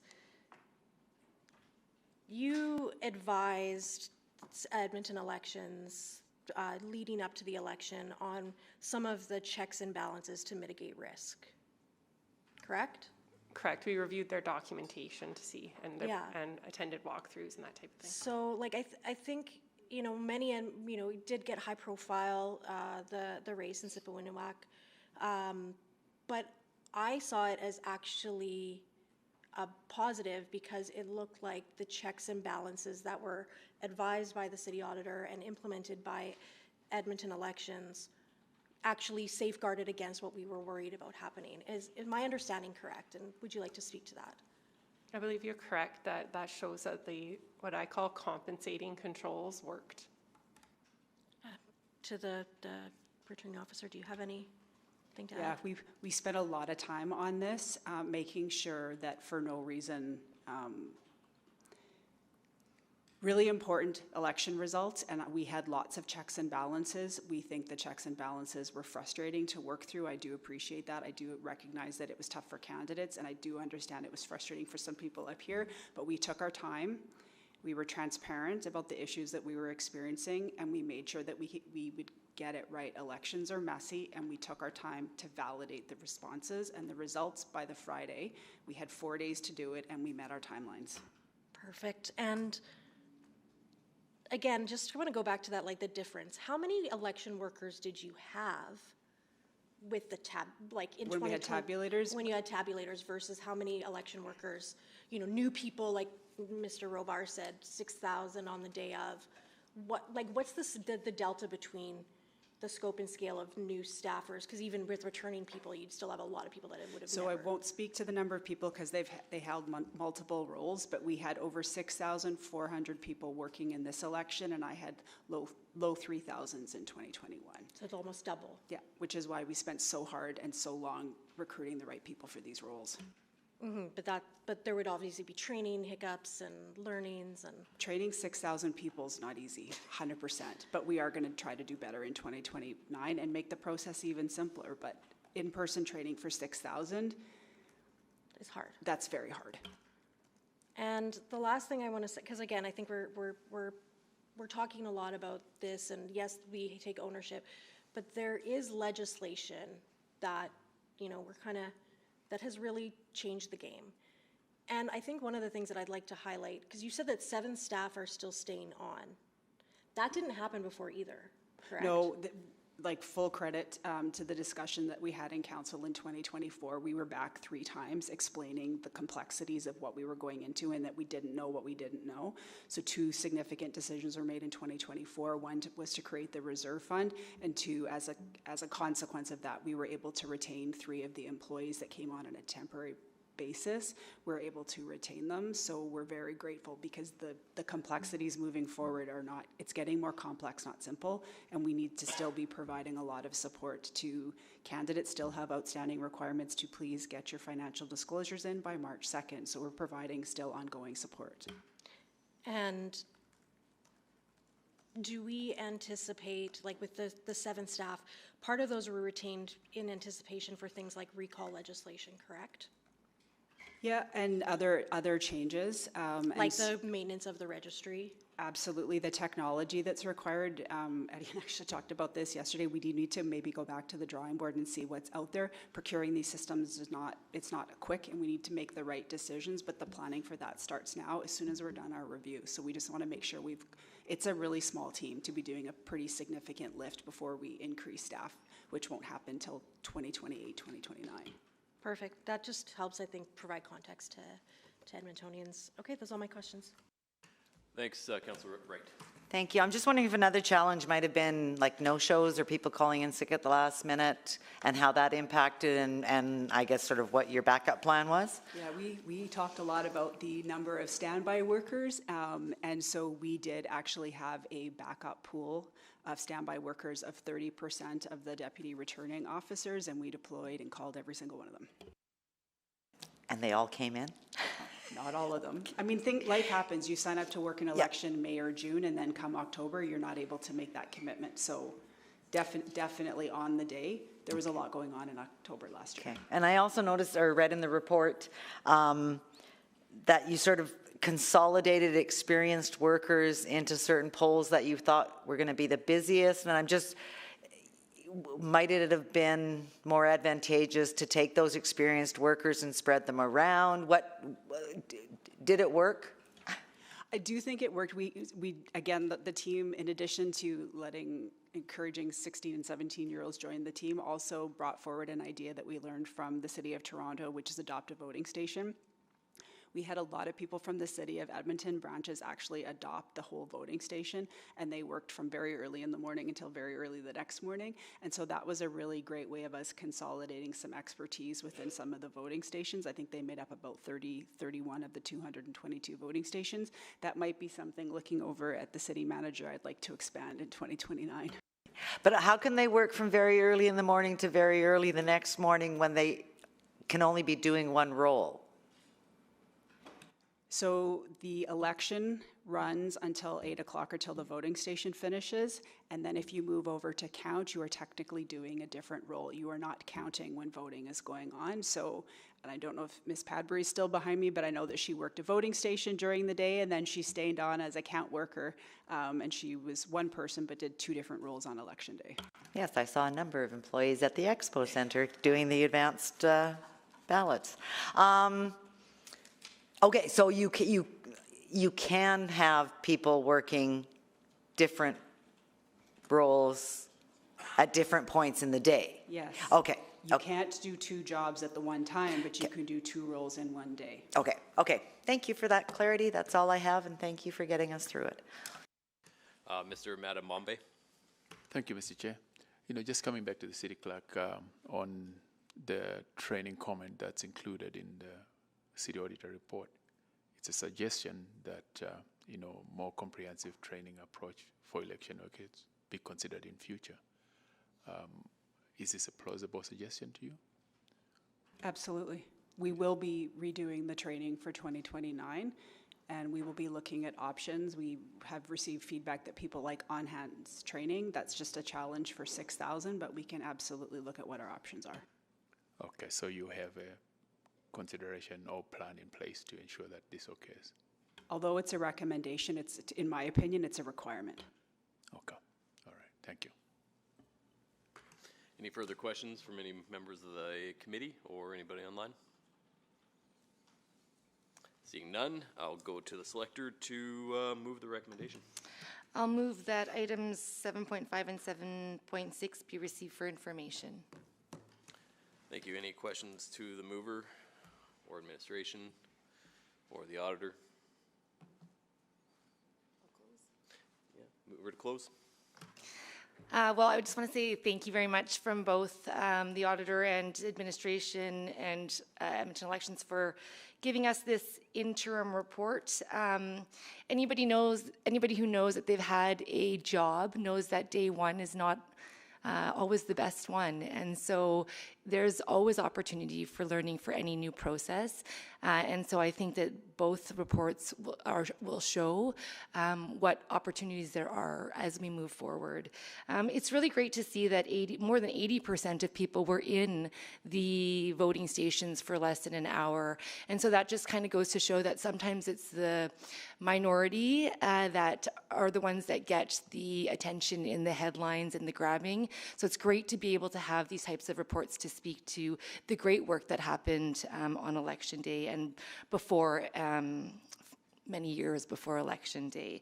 I look forward to the final report, and really I look forward to the action plan on what we can actually do to make sure. I'm really happy that 16-year-olds are, involved, and so thank you to administration for bringing that forward.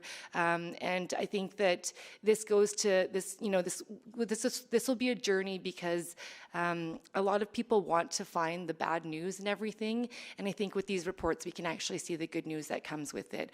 So with that, thank you very much. We'll call the vote. Vote yes. Thank you.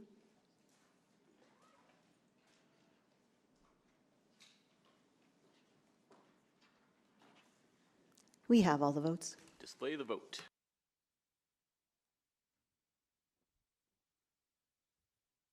That carries 6-0. That includes all of that. I have no motions pending right now. Are there any notices of motion or motions without customary notice? None.